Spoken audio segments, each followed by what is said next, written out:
Thank you for watching the Table Community Church video podcast. We hope you enjoyed this week's message.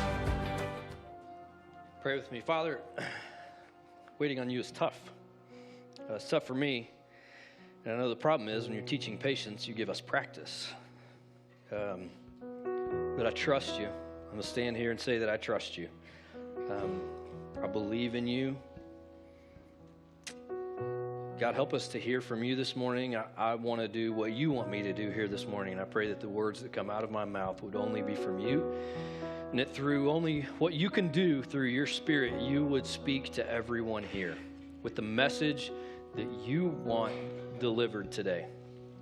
Let me be a vessel. Let me be an instrument of your peace in a powerful way today. And I pray this in Jesus' name. Amen. Good morning. How's everybody doing?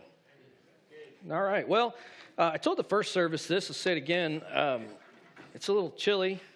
Punxsutawney Phil lied. If you don't know who Punxsutawney Phil is, Google it. I did tell my wife, I said in the first service too, that it is one of my bucket list things. I know it's weird, maybe, but I want to go to Punxsutawney, Pennsylvania, February 1st through the 2nd at some point, just to see everybody get so excited and enamored over a giant rat, that is supposed to determine the weather for the next little bit. Okay, so I'm Blake, and I'm here with you today in the second week of our series regarding Project 153 called More Than a Project. And so our goal during this time, as Bill started last week, is to share the heart of our church and the vision for where we are going, so that as you see things that say Project 153, when you hear the details about it, okay, this is a vision of where our church is headed, and we're having a congregational meeting afterwards. Those of you who are partners and engaged at this church would love for you to stay to give some more detailed information. If you're a guest, say this is your first time, look, I understand you come into something like this and go, oh, I just walked into a building program, and they're going to ask for my money. I understand that, and I hope you don't feel that way, but I am glad if it's your first time. I really am glad. I think this is the time where you get to see who we are as a church, okay? This is who we are. This is where we're headed. This is what God's doing in the life of our church right now. And so boldly, I stand up here and give today's message, because I know that Bill talked in Nehemiah last week, and I'm going to go to the second chapter of Nehemiah. But reviewing last week, it was Nehemiah is the cupbearer to the king, and his heart is broken because he realizes that back in Jerusalem, God's people are struggling. The walls have crumbled, they've been destroyed by fire, and his heart broke for these people. And Bill talked last week about how Project 153 is a people project. It involves building and dollar amounts and all these things, but it's a project that is about people so that we can serve people and lead them to the hope of Christ. And so over here to my right, your left, is this sign, and you may have seen some of these. We've had one on the wall, we've had them in the lobby, we've got one back in the kids area right now. And what this represents is people, and so this is sort of the icon of Project 153, if you will. So when we started a few years ago with this capital campaign to kick off our Project 153, we've called it, we had these up. And so when people make commitments, we said, hey, look, we all need to remember that this is about people. And so you may not be able to see from there, but on these are names. Now, I understand some kids have gone, oh, cool, I get to write my name in Sharpie. And that's fine. It's for all of us. But we said, hey, look, if God's telling you to give to this project, make it about people. And so that's one thing Adrena and I have done is we've written some names of neighbors or friends or maybe somebody who doesn't even live in this area that we're praying for, so that we know that the sacrifice that we're making financially of our time and of things like that, it's for a person. And so when we when we are pouring the foundation of this building that is going to be right here in the center of this property, we will take all of these signs, the collection of 3 signs that we have with the names, the prayers, and the people that we believe God is pursuing through us, and we will press those into the actual foundation of the building so that when people walk through the door, when you and I walk through the door, and people that we don't even know walk through the door, that the foundation of the very building on which we stand is full of names. Because that's what this thing is about. God knew my name before I was born, before I was a figment of the imagination. And he knows yours too. And that's what this is about. As we are all children of God, I want to give you a story from Max Lucado. He's a popular author and speaker, pastor, San Antonio. He says this in one of his books: when our oldest daughter, Jenna, was 2, I lost her in a department store. This used to be the things at the end of malls, for those of you who've never seen a mall. One minute, she was at my side, and the next, she was gone. All of a sudden, only one thing mattered. I had to find my daughter. I yelled her name. What people thought didn't matter. For a few minutes, every ounce of energy I had one goal: to find my lost child, which he did. She was hiding in the jackets. If you're a parent, you can relate. But no price is too high for a parent to pay to redeem his child. No energy is too great. No effort is too demanding. A parent will go to any length to find his or her own.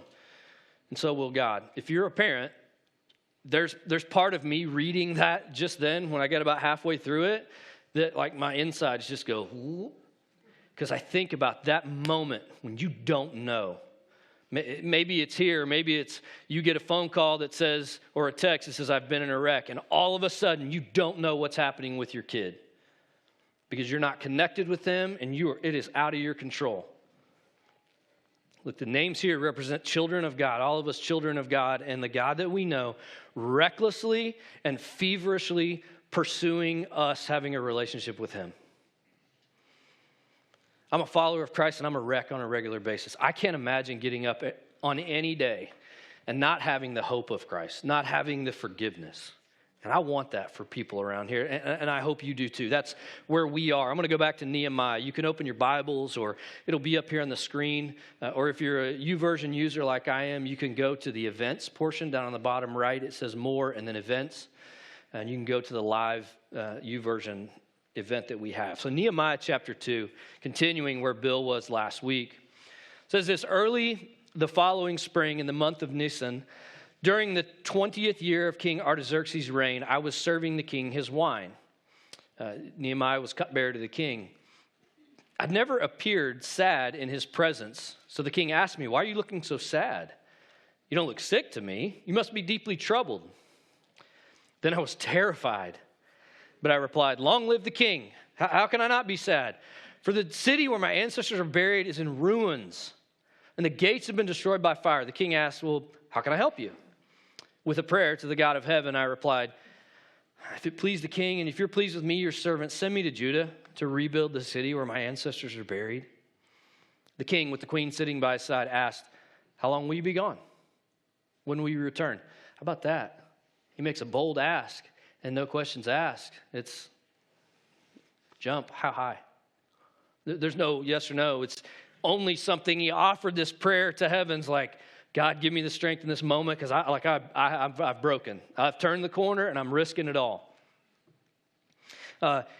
After I told him how long I would be gone, the king agreed to my request. I also said to the king, if it please the king, let me have letters addressed to the governors of the province west of the Euphrates River, instructing them to let me travel safely through their territories on my way to Judah. And please give me, he goes on, a letter addressed to Asaph, the manager of the king's forest, instructing him to give me timber. I'll need it to make beams for the gates of the temple fortress, for the city walls, and also for a house for myself. King granted these requests because of the gracious hand of God. The gracious hand of God was on me. When I came to the governors of the province west of the Euphrates River, I delivered the king's letters to them.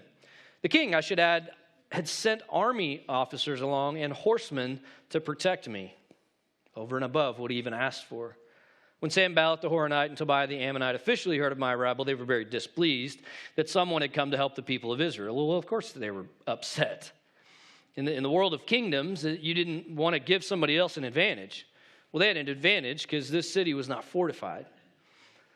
Well, here's the conversation with the king, Nehemiah. Nehemiah is this servant, cupbearer to the king, where maybe, if his wine or food was poisoned, Nehemiah's the one that goes down first. So he comes up and is just so heartbroken, like, man, I'm hurting for these people. And he broke. He's like, I got to do something about it. Like, I can't do anything about it on my own. I need your help. And so he asks for his help, and the king says, you bet. And kind of like a kid, maybe upselling us on something. He's like, hey, so while I got you going, could you also give me this and this and this? Sure. And then Nehemiah tells us that as he's traveling, there are things for which he did not even ask that the king granted him. Is it because the king had those resources at his disposal? Absolutely. But it was because God is the one who provides.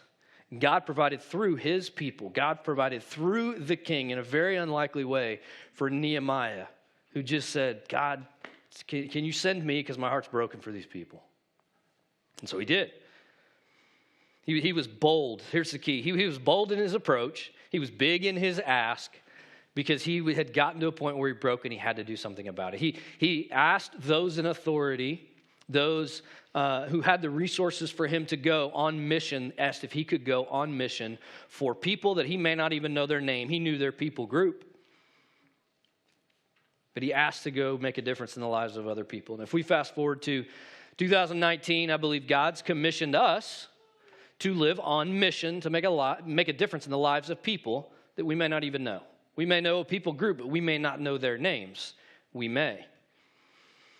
And so there's an opportunity as we zoom in to our community that exists. There's a phenomenal opportunity. If you're an entrepreneur, if you're a resident, if you've driven through this community, you know that it's growing. I want you to look at this picture. And while you're looking at this picture, I'm going to go back to my coaching days and pull out my laser pointer, which this morning I did say to Wayne during the service, I was like, do you know how bad I want to take this and point it at Cody's guitar during worship? Because there's a 12-year-old in all of us. And back when I was coaching, you may or may not have taken it and put it on the side of somebody's head while you're having a meeting. But I said I'd be slightly irreverent, so I won't do that. But I do have it today, and I feel empowered. It's Coach Mabry again. So I want to be able to point at these things. This is a picture of our community, okay? I understand there may be some of you that live outside this, but what do you see? Here we are right about there, okay? A little dot right there and right there, whichever screen you're looking at. Here's the lake, which does appear somewhat green in this picture. And so I understand that it's an optical illusion because as far as I'm concerned, and I went to school across the street here, but as far as I'm concerned, since 1996, the lake has been blue. So if you live on the other side, I know certain things have happened since then, but if you understand that, you understand it runs deep. And so since 1996, the lake's been blue and it always will be. Okay, amen and amen. So there are these things, right? So we have this is our community. Here's kind of the dot where we are, okay? Here's what I see when I look at this. These, the real fine lines and all this, right? You recognize that these are neighborhoods. There's a lot of those. Here's what else there's a lot of. Not neighborhoods. A lot of green space. A lot of green space. If you've driven around here, you know that this is happening. Go ahead and go to the next picture. This is a picture that I took. It's in my office. I keep it on my wall kind of as inspiration. I look out this window to what's happening across the street. And while I recognize this is not the only thing that's happening, I know there are 600 plus homes going here and all, and also, again, beyond the 5-mile radius, there's other things going, but we had to draw a line somewhere. This represents 458 rooftops. By the end of 2019, over 170 is what the project manager said. Now, as a resident here, I recognize the difficulty that not just this, but a lot of other things, from roads to city services and all that. Here's the other deal. I also have to recognize that's not my primary tribe. My primary tribe is to live on mission. I talked about that a couple weeks ago. And there will be people moving in here, not just these, people here, people that you know, people that already do live in here. The density of this population, we need to be able to point people to the hope of Jesus. We cannot do that with our current facilities.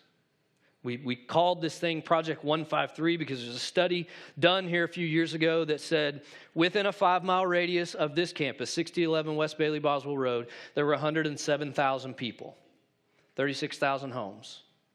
That number, I think, has significantly grown since then. Either way, it's over 100,000, and that's the origin of what we're talking about. So within a 5-mile radius, and we said, look, realistically, what if we set as a goal to reach 1% of the people within a 5-mile radius within the next 3 years?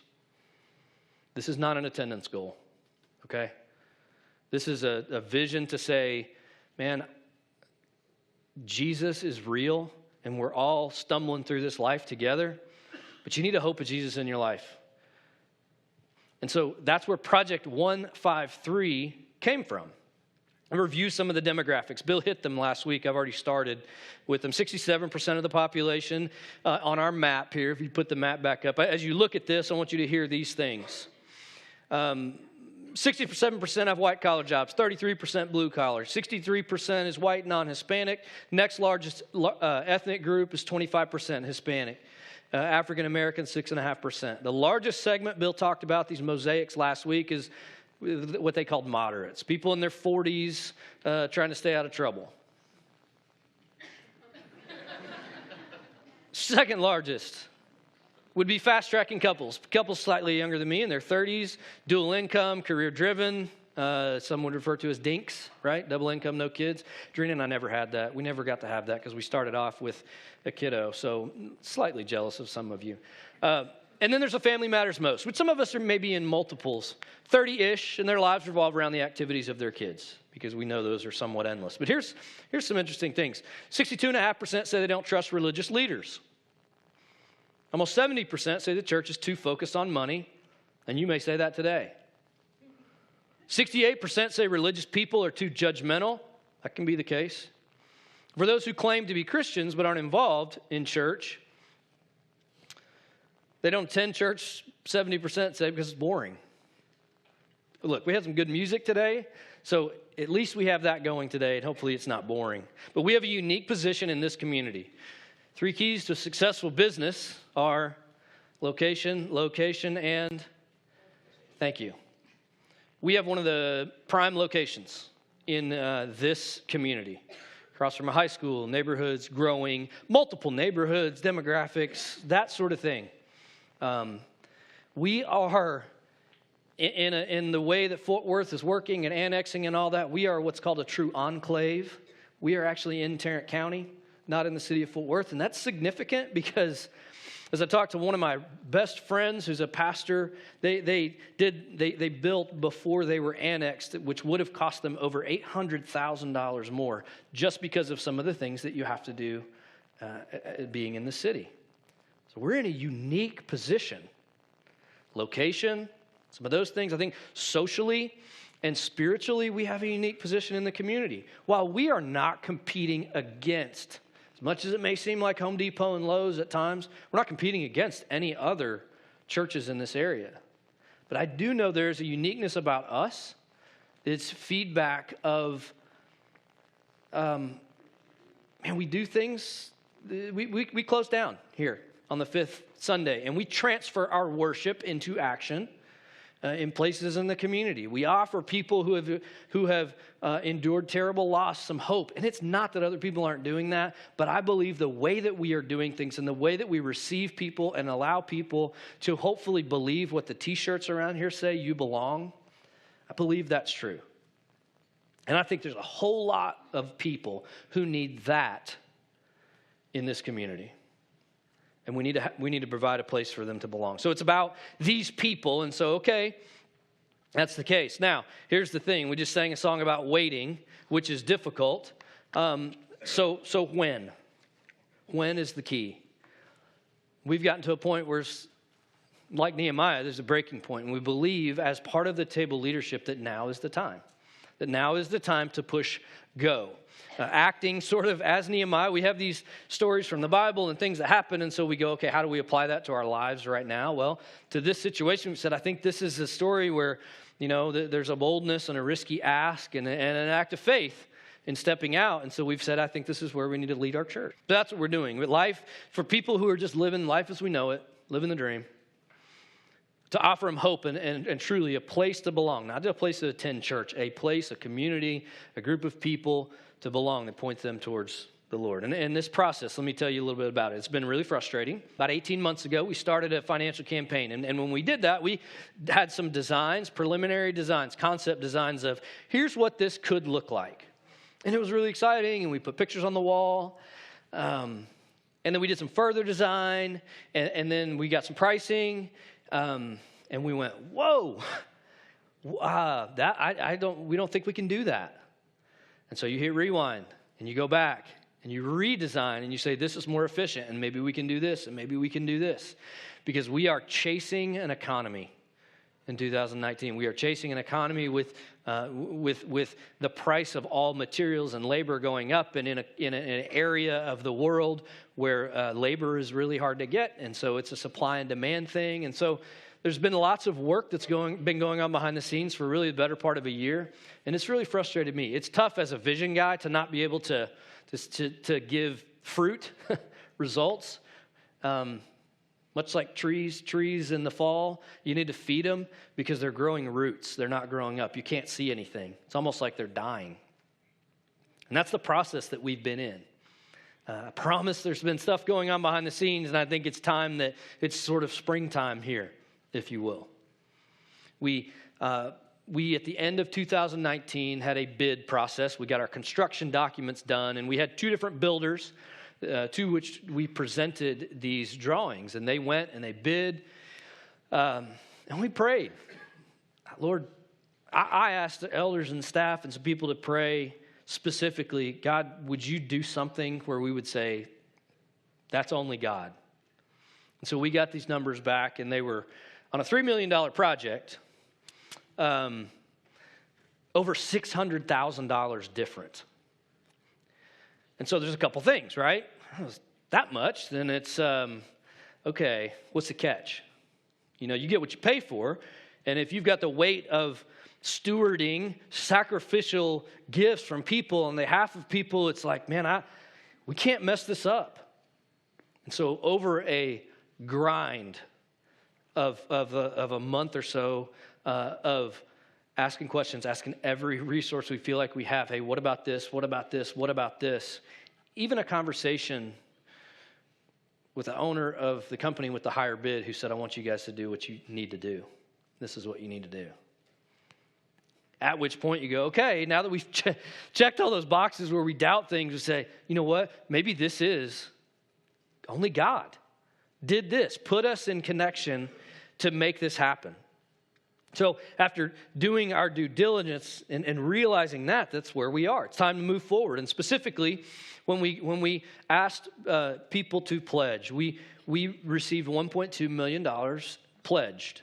Okay, to this point, we have received over $800,000. Thank you. Those of you who have been sacrificing, going without something so that you can sacrifice for somebody you may not even know, man, thanks. That doesn't even say it, but we have a total project cost with all the soft costs and construction costs and all these things of around $3 million, just under. So the plan is, and we'll talk about it in detail here at the meeting, is to for the construction process to finance just under $2.5 million of it, which is the construction cost. And we believe that we know is through financial models and things like this, that 2 full years of those financing costs as well as additional operational costs, that we have that and can keep that in-house so that it will pay for 2 years without affecting the budget here at the table. We don't want to get in a situation where we're saying, hey, glad y'all joined us again today. Hope you enjoyed the message. We're going to go ahead and pass the baskets again because we're struggling. We don't want to get in that situation. We don't want to do that. We don't think that's wise. So we believe we're at a place where it is scary. God's calling us to faith. Faith is seeing beyond what you can see. I'll pray this and ask this, that God provides in such a way that by the time we finish construction, or we may not even need financing. We may end up with a piece of financing that is significantly smaller, and every one of us can go, wow, So cool to see what God has done. So as much as I know that dollar amounts are necessary, and you hate talking about that stuff in church, but boldly I do today, because I recognize that it is about people. It's about our willingness, our posture, our willingness to give sacrificially to someone on behalf of people, to something, to a project that is more than a project, on behalf of somebody that we may not even know. That's the deal.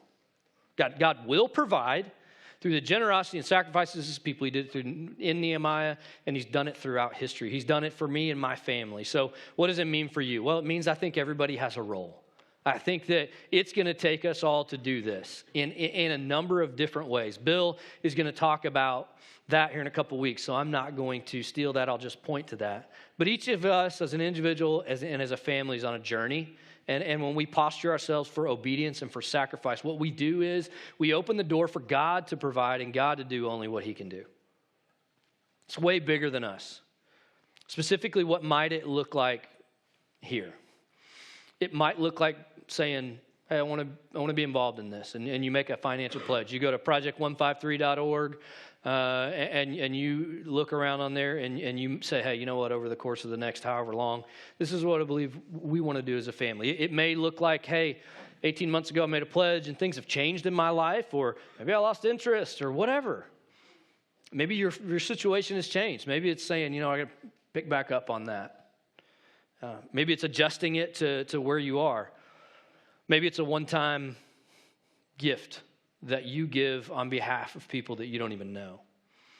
But chances are, let me say this, if you're a follower of Christ, as I am, I know this, somebody did something for me before they knew me, and they still may not even know me, but it impacted my life, and it pointed me to Christ. And so our challenge is to do the same for everyone. Who am I to tell you what to do? It is an individual journey, as I said, between us and the Lord. We are asking the Lord to provide. So don't look to me or anyone else here to ask what you should do. You need to speak and talk and spend time with the Father and say, God, what would you have me do to be involved in this thing that you are doing called Project 153? For us as a family, here's what it looks like for us, okay? In Mabry family, we're going to continue our regular giving. If you want to know more about this, I'd love to tell you more. We have adopted, it has been a grind over our almost 15-year marriage to adopt the biblical principle of tithing, of saying, God, we recognize that you give us the ability to work, and so 10% of whatever you give us, we are going to, without question, offer back to you. And so we will continue doing that, and then we made a commitment that over the course of 3 years, over and above that, we were going to give this much and have faith that God was going to provide and know that we are a part of something that is so much bigger than us. And honestly, from just a logistics perspective, as we look at being 18 months into that, we can look at it and go, hey, sweet, we get that money back here in about 18 months. Most likely, what we'll do is we're kind of used to living without it. And we understand that there's things that happen in the building afterwards. We'll probably just say, you know what, God, this is an area of spiritual growth, and we want to grow in the void of those finances so that you can fill and provide as only you can. We know this. Adrena and I know this. When God got a hold of our checkbook several years ago, he got a hold of our hearts in a whole new way. Because we understand it's not about dollars, it's about a posture of the heart. My challenge, too, is if you are not investing in this project in some way, shape, form, or fashion, I believe you're missing out on an opportunity to be a part of something that's way bigger than you. So ask God what he wants you to do. Understand that I'm up here today not to raise money. I really am up here casting a vision and as a fellow struggler, asking God to provide in ways that only he can. There's answers that we don't know, when God asked Joshua to cross the Jordan River at flood stage, he had to look at it and go, ooh, hey, God, could you at least maybe, calm the waters down a little? And that's been a significant story in mine and Adrena's life. And you eventually stand at the edge of something and have to take a step of faith. So do we know all the answers? Nope. But Hebrews 11 tells us that without faith, it is impossible to please God. And we want to please God and honor his children in every step of the way. That's what we're trying to do. That's the effort of Project 153 that is about people. So we as leadership are stepping out in faith and asking you to join us. And so the band's going to come and we're going to do one more song. And I'm going to heave this sign right up here. And it's going to be a little awkward because it's big. And I'm going to set it right here. Maybe it's during this song. Maybe it's after the service. But maybe God's put somebody on your heart. Maybe you come up and say, you know what? I'm writing their name. Because you're going to pray for them. You know, and if it is something that represents, hey, I'm going to pray for them and I'm going to jump in on this effort in some way, shape, form, or fashion, great. But let this be the icon for Project 153, that it is about people, it is about names, and the very foundation of what we are doing here is about people. Pray with me. Lord, thanks for what you've done in my life, what you continue to do. Without you, I'm a disaster. With you, I'm a disaster only part of the time.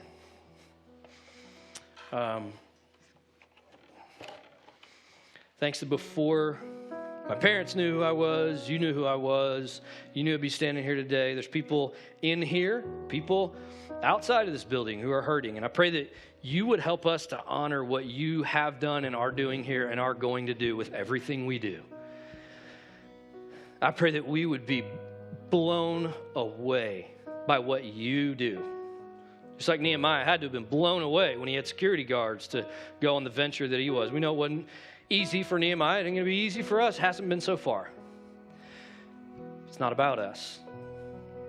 It's about us living on mission. Help us to live on mission so that we can reach people for you. Just like a parent looking for their kid in a department store, we know you're looking for us in the context of a broken world. We want to help. Show us how to help.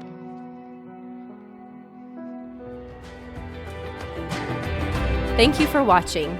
For more information on the Table Community Church, visit us at our website at www.thetablecc.com.